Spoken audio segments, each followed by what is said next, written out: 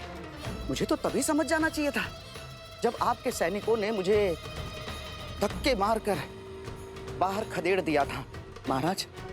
अब क्षमा करें, परंतु आप चिंतित ना हो, मैं अब बाहर जाने के लिए सज्ज हूं महाराज। लक्ष्मण, ये हो क्या रहा है? रामराज्य की जो कल्पना मैंने की है उसमें हर व्यक्ति को अपनी बात रखने का, अपना मत रखने का अधिकार है।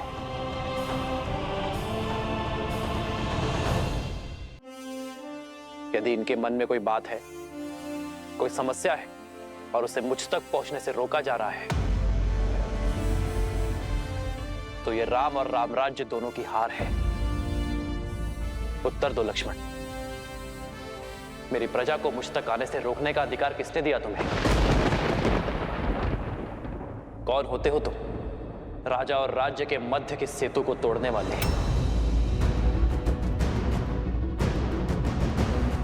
क्योंकि ये वही है महाराज जो अयोध्या के आनंद को भंग करने का, भस्म करने का षड्यंत्र रच रहा है। इनकी मति केवल कुविचार और दुर्बुद्धि से ग्रस्त है महाराज। इसीलिए मैं हम जा रहे हैं राजनुज। आपके क्रोध का ग्रास नहीं बनना हमें। हम जा रहे हैं। क्षमा राजनुज। रुकिए।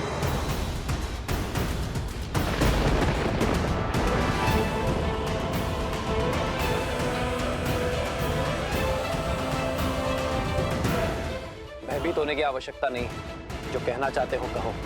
हम तो केवल इतना चाहते हैं महाराज कि देवी सीता पुनः एक बार अग्नि परीक्षा दें। क्या?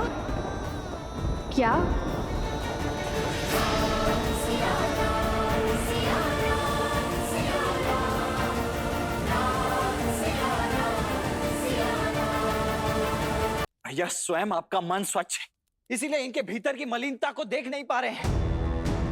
किंतु वास्तविकता यह है कि ये पाप से भरे कलंकित हैं ये सब के सब। लक्ष्मण ने उचित कहा महाराज, इनके प्रश्न आधारहीन है। मेरा धर्म इस पावन सिंहासन के साथ जुड़ा है भरत, और मैं अपने धर्म को निभाने के लिए प्रतिबद्ध हूं। यहाँ उपस्थित प्रत्येक अयोध्यावासी मेरे लिए मेरी संतान की भांति है, मेरे परिवार का अभिन्न अंग है, और मैं अपने परिवार के हर सदस्य की बात सुनूंगा। कहो, क्या कहना है तुम्हें?